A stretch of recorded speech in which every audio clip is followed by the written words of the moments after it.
Mackolik'ten herkese merhabalar. Bugün çok özel bir konuğumuz var. Campbell ve onunla son zamanlarda neler yaptıklarını, biraz geçmişi, futbolu, hayatını, her şeyi konuşacağız. Hello. Hello. It's very nice to meet you. I'm happy to be here. Amazing, And the rain has stopped as well, so there's not too much raining. So yeah, it's lovely. The Bosphorus. How do you feel the vibe in Turkey, in Istanbul? Amazing. I feel the energy. It's fantastic here. You've been here before. Have you ever been here as a player? Yes, been here for player and also holiday with my family. So yeah, I just feel the energy here. It's a fantastic place. You feel people, want to be positive and moving forward, and it's vibrant and and then you have the two sides of Istanbul as well. So fantastic history as well. So it's lovely. What do you do these days? So you told me about vacation, so I'm going to ask, what do you do? Because I know that you are still doing many things around football, and you have to be in the football. And it seems like you still have the energy, the excitement to be on the pitch side as well. Yes, and it's I would love to do that. I have passion for the game. I have passion for football. I want to be immersed in football. I want to do something special in football. So, but you have to be in the right environment. You have to find the right team, the right people. So that's the main thing for me. And also, if I'm on the sidelines, I'm learning. I'm going back into education in and around football and then watching training of other managers and things like that. So I like to do that, to keep myself occupied, and you learn. You learn little things, little things you can learn from each manager, or you speak to a coach, or you speak to maybe the sporting director or whatever. Just get connections in. The slightest thing one thing can kind of, hey, I like the sound of that, and you kind of lock it in or you write it down. So yeah, and I'm happy and I'm open to look abroad as well. I'm not just keeping myself in the UK. I'm an international player. I think internationally. I've played around the world. I've played in many, many big competitions for my country and for my clubs. So that's where I feel more comfortable. I can handle the pressure. I can handle whatever is coming my way when it comes to international football, or the pressures, or whatever you need to get to the top, or how you need to get to the top or get through that particular game, or the strategy and things like that. And I love all that. So yeah. It seems like the game has changed in terms of managers. 20 years ago, when we were talking about Premier League, you couldn't find that very specific style of play. Maybe Arsene Wenger and that Arsenal team was like that. But these days, you can define teams by managers. You can say Tuchel's Chelsea, how they play. Yeah. You can say Pep's City. Even you can say Arteta's Arsenal at the moment. Conte, you can name any. As a manager, how would you describe yourself? I'm seeing a team. You're seeing a team. You're going to have everybody working around the pitch, closing every single space down possible. So once it leaves the goalkeeper, they're ready to close you down. You're not going to have a second to kind of breathe. And that's what I want. And I want to have players who are ready to kind of do that, commit. And also at the same time, I want players to be able to recoil and then pass and become. I've always been in teams that can push up, back line could push up. I'm not worrying about behind me because I'm quick enough to get back, but I want to squeeze the team in so it gives my midfield and my forwards plenty of time and the comfort that knowing that they can close it down. And if the ball goes over the top, I have the pace to recover, and my goalkeeper's coming up to retain the ball and get the ball. So almost I want to get the ball, once it releases from the goalkeeper, 5 seconds, 7 seconds, I want to blitz it. I want to get that ball back again. It's like 10-second rule of Rafa. Yeah, so for me, and then when I have the ball, I want movement. Movement.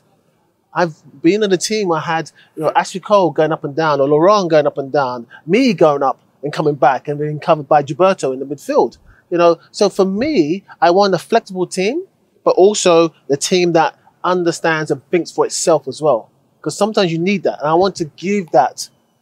My teams will have that license to think for themselves on the pitch, because I can't always do it. Because sometimes, you have an opposition, they do something different. Do something different. I've got another half an hour to get into the change rooms, I need my players to be thinking on the pitch. And that's what I want. I want that license. I want to give them that license. I want intelligent players. I want players who really commit, not only to me, but to themselves and the fans and the club. So you want 11 Sol Campbell characters on the pitch, No, more or less? No, not really. But mentality-wise, I've always played football. I love football. I want to play football. I want to keep the ball. I want the pressure. I want to be able to, retain the ball. I want the goalkeeper being involved. I want everyone to be involved. I'm not restrictive in any way. In my life, I'm not restrictive, and I don't want to restrict my players. There is a system. There is a foundation they have to start from, and then they're allowed to express themselves. Do you think I think this evolution has changed the Premier League and the England national team as well. So the players right now, they better understand the game than it was 10, 15 years ago. And when you educate them to be better on the pitch, not just physically, mentally, and the understanding of the game as well, it is helping the England national team. Do you agree? I would say I came from Liddershore and I had the education at 14 years old. So 15 years ago, I was playing. So, 25 years ago, I was very open. I was very open mentality-wise. So I absorbed all the information. I'm a street footballer. So I learned a lot of skills on the streets. I had to play, I had to play older boys to make sure I could understand how to, negotiate or use my body because they were stronger than me, but I had to be cleverer than them to stay in the game on the street football. So I've got that inside me. I've got that inside me. So, but not everyone had that. So now, collectively now, a lot more players have got that. And you are starting to see the benefits in the England team. Because it's not just like 4 or 5 players. It's like 11 players and maybe 4 or 5 subs that come on have got that mentality. So that's good. That's what it's all about. The more you have, the bench and the first team, the more you have that type of mentality where they can express themselves, that understand the game, also to look after themselves off the field, you're going to get the benefits. You're going to give more positives and more advantages for you winning a trophy, World Cup or European Cup. We came close. Hopefully we will go a step further next time. As a manager, how do you see the Declan Rice, Calvin Phillips partnership? The Declan Rice, Calvin Phillips, the midfield duo of England. It has been criticized a lot in the beginning, but it has been so successful, because more or less 2 holding midfielders on the middle of the pitch. I think it works because they both can go forward. There's enough creative players in front of them. But sometimes you need a steady head in front to kind of, direct that play. And they can swap. And if you swap, also, what it gives the problem that whoever you're playing against is not always the same person arriving. So you're always a slightly different, they got to negotiate something different again. It's not the same player. Oh, he likes that ball. He likes this ball. But then if you alternate, and also you give yourself rest periods as well, so you don't have to continue just the same person and then getting back, the same person getting back. You mix it, and then you start becoming a partnership, and then you get better and better, and you get it kind of streamlined, and that's what you want to do. If it's not broken, don't fix it. There's always some players that come in, but I think for now, those 2 players, the way they alternate. And the way they can, when they get into the last third, they both can be effective. And at the same time, they both can be, defensive and give support to the back line. Do you think it matters, the people around you as a player on the pitch, the how you perform? I mean, I'm saying this because I'm going to ask Harry Maguire next time because you were a defender as well. So his performance on the national team level and the United level seem to be different. And he's been criticized a lot because of that. I think he has been made a scapegoat somehow. So everything that reflects bad. Are you a Manchester United fan? I'm not. Okay. He is, but I'm not. So if you're his manager, for example, what do you say to him?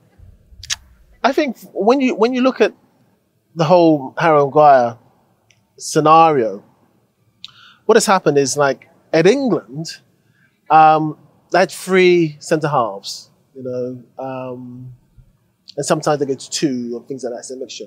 I think when you have 3, there is that solid and there's security. If he steps in, he knows there's still another 1 or 2 guys there to cover. I think with Manchester United, it's like a flat 4 most of the time. the greatest, you have to look at the assets of Harry Maguire is holding the ball and passing, picking up passing, and, not doing too much left, right, back, forward, sprints, recovery sprints, because there's too much space. And then what happens, you drop a little bit. So you almost got to understand, if you want to build a team around him or build the back line around him, not the whole team, then if you know your attributes is not that quick kind of recovery, then obviously you might have to say to a team, you have to maybe drop to push up, not push up to drop. It's quite simple, really. You have to go with your natural ability and what God gave you and what other teams other forwards and other midfielders for the opposition are seeing. Because everybody is looking at the data, looking at what you're good at, what you're not good at. So as a player, there is a certain level, speed-wise, as certain players can turn and sprint, and certain players like to control the ball and pass. Everyone's got attributes. So but no one's perfect. No one is perfect. And now there's so much data, people are utilizing the data against him. But what you have to do, if I was in his boots, is like make whatever you got, use it. Use all the attributes to the best possible kind of to your ability, and then you counteract things. There's a pinch point in your head where you feel like you're out of position, where you gotta say, do you know what? Let me just cover myself here, or bring someone in early, to kind of help you out. That's what the best players do. You bring them in, you hold the players in around you, so to keep that vulnerability being exposed. Because good forwards, good midfielders are waiting. They are predators. They are waiting for the moment to attack you. That's how they are wired. They can have a horrible game and do one great thing, and they will be heroes. Yeah, but that's how they're wired. And they're waiting for, and no one's perfect. So everybody's waiting for the moment to say, oh, the manager said, when that happens, go for it. But then as a player, you've got to say, oh, I'm not in a good position.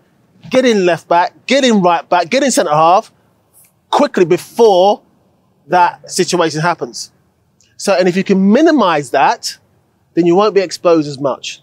Something in your head has to say, I'm out of position now. I need help. Quickly before your centre forward recognizes it.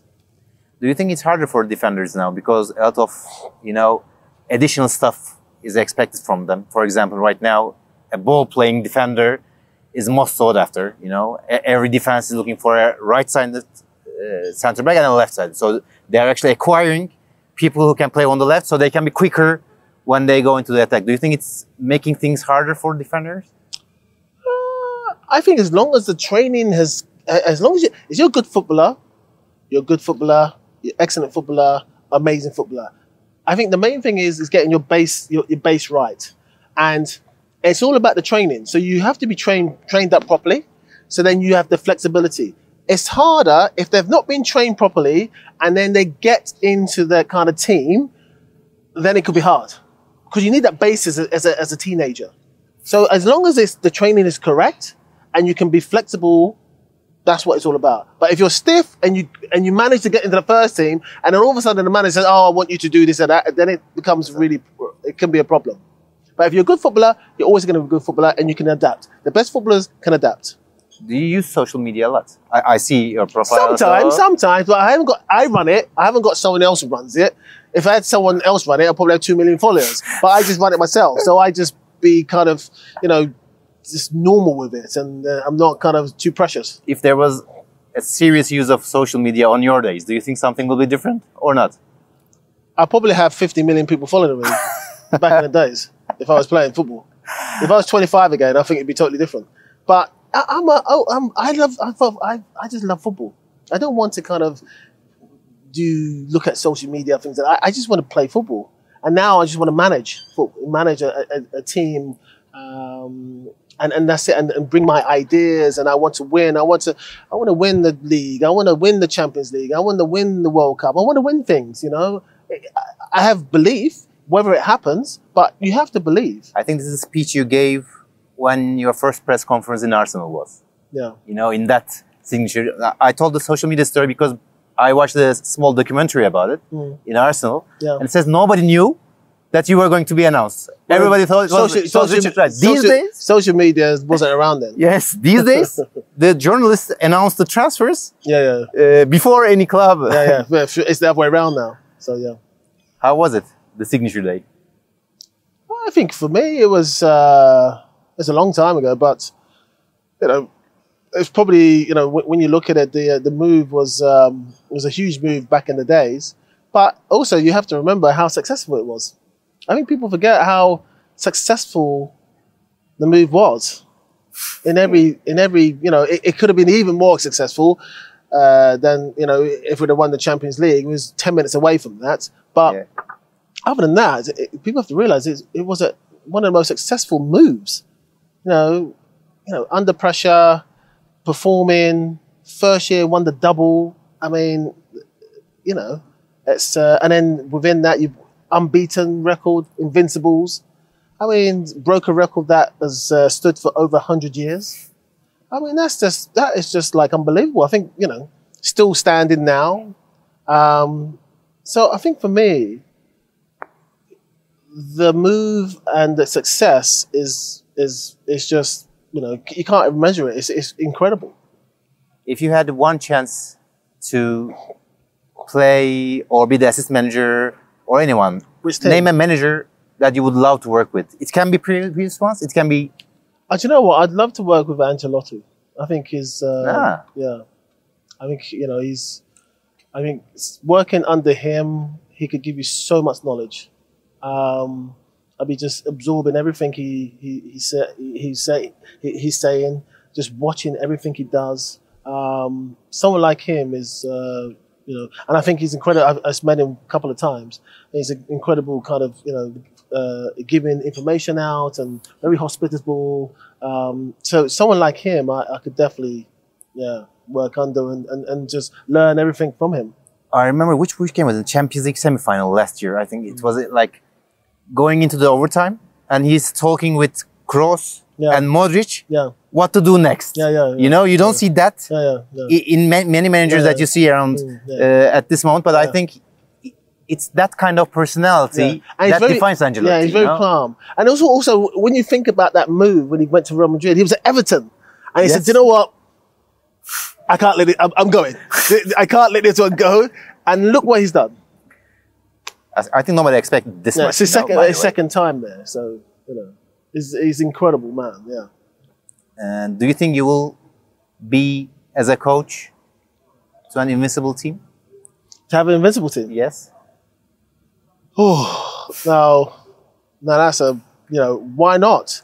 I mean, that'd be amazing if I ever managed a team to go all season without losing, and then the half a season the following, quarter of a season the following year as well. I mean, that'd be a privilege and honor to be managing a team that did that whole season without losing. I mean, how was the two experiences? Because both of them, you know, you were in a relegation battle in Macclesfield and Southend. How was it? Was it very different?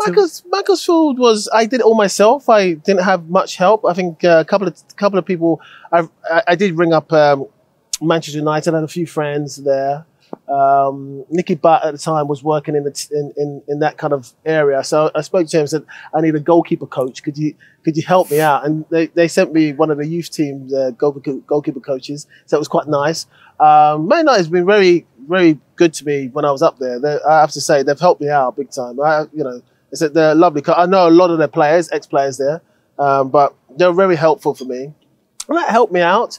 All those kind of things, and they brushed up the keeper. We also had a Man United goalkeeper at the time on loan there, so that helped as well. And done an amazing job. We stayed up. They were looking to go down. You know, all the bets were off. There was definitely, and I saved them with no budget, with little kind of help, and it was emotional. And we stayed up on the last day. It was great. That is probably one of the biggest achievements, because I was emotionally and physically, it took a lot out of me, but great joy to stay up on the last game. Southend, it was a little bit different. Higher team, they were kind of struggling, but then the pandemic hit. You know, season was cut, 10, 11 games to go. I couldn't do anything about that. It's and then you know, you learn from everything. I think every experience you learn from, and I learned a lot. You know, to ask more questions next time round when I'm talking to people who own clubs. But I've got the passion. I've just got to get the right club to see the value of me as well, being at the club. Are you frustrated that, you know, in the last year after the pandemic, that you could have a job, you would be in a managerial position, that you don't, because I think I read one of your interviews or listened to it when you were saying, you know, you had one interview, you know, you applied a couple of jobs, that you had one interview, you know. Are you frustrated about this? I think for me, the frustration and is definitely there, but I'm still positive. I think the main thing is you got to keep going and you got to look at it at a different angle. You got to maybe look at it and speak to people maybe above and see if they like you, and then drop down. You know, I was probably going at the wrong level. Maybe next time I go a little bit higher club wise and higher in the organization, and then I probably get a better feedback and a quicker feedback. Because for me, it's all about sitting down and talking to me. You know, I think that's the thing. People still think I'm playing football. I'm not playing football. I was a totally different person then. I'm not the same person anymore. I'm more thoughtful. I use my other side of my mind a lot more now. I'm softer in a lot of things. I'm a sweetie pie. I'm not aggressive. I'm only aggressive in the sense that I want the best out of my team. That's it. I don't want to fill myself with negativity. I'm a positive kind of guy. I want to push the guys.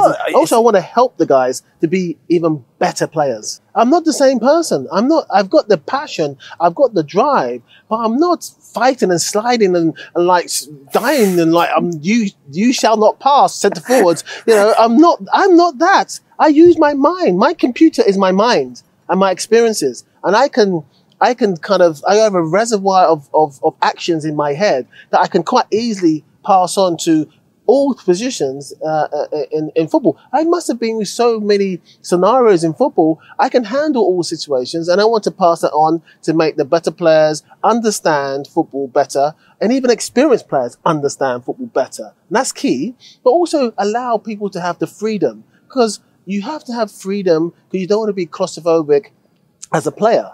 You know, you want to have, there's restrictions, there's rules, but then I want you to be able to, you know, understand that I need you to be, you know, 100% committed and go for it. But then at the same time, when you in certain scenarios on the pitch, I want you to use your own intelligence. I think that's with one life as well, right? That's one of the reasons. Yeah.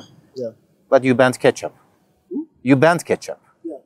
That was one of the, you know. Well, I had to. Was it Macclesfield? Which one? No, but you had to, you know, for me, that was probably at Macclesfield, and you have to kind of, if you're at the bottom and they've been doing something for a long time, you need to look at every single thing very, very quickly before it takes root too much, especially when you come into a club. If you let it go, it's hard to kind of, I want to counsel out all the negative things that can stop my players from, you know, I can't stop them what they're eating at home, but I can definitely stop you doing that around here, you know, in front of me. You can do whatever you want, but, you know, you're going to feed on a training field if you're eating too much burgers or ketchup or whatever. But I want to cut out all the things that could take away from the team and just put positivity in the team. That's what I want. There is I'm not going to say negative vibe, but English managers, British managers abroad didn't seem to quite fit. I don't know why. You know, there is Ryan Robson, which was fantastic. Bobby Robson, sorry. But in the last couple of years, I mean, we have Gary Neville going to Valencia, which didn't work well. David Moyes going to Sociedad, which didn't work well. Okay, do you think there's the a Valencia one, that was a little bit, you know, that was a little business one as well, because they invest. The guy who owns Valencia. Peter Lim, yeah? Yeah, he's a massive Man United fan. So that's a totally different situation going on there. You know, David Moyes probably, you know, probably didn't fit so well, but he's doing really well at West Ham. I think they're going to have to look out and look at different managers. That's the thing. If you just select a few managers, that's only a few. I mean, I can understand if say 50, there are not many going abroad as well. I don't know why. Graham Potter, which is a good example. But he was of course.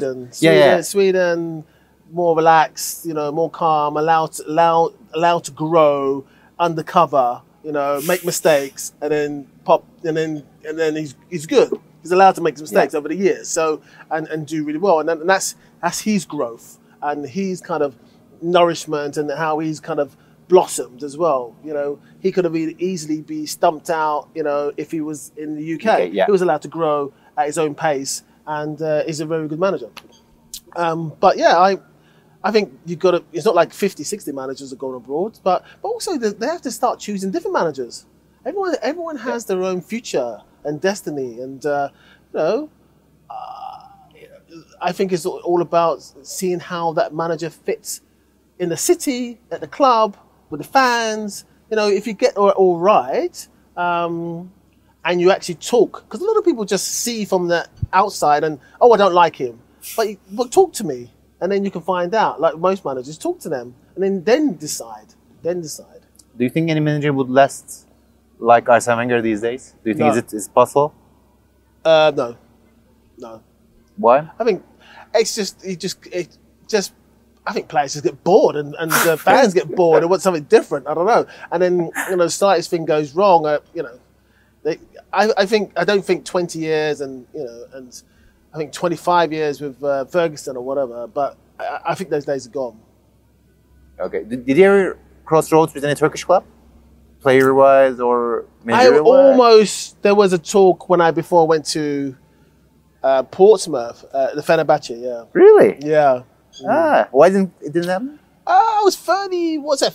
30. I was 29. No, so it's 30, 31. I don't know. There was talk. It went on, and then Italy, then Juventus came in, but that didn't happen. And then Fenerbahçe fell away, and Juventus fell away, and then Portsmouth came forward. So yeah. When you look back, what was the season that you would remember the most? I would say the Invincible. That's right. It was a special time. How was the Champions League final? That's all. Fantastic game, but we missed too many chances.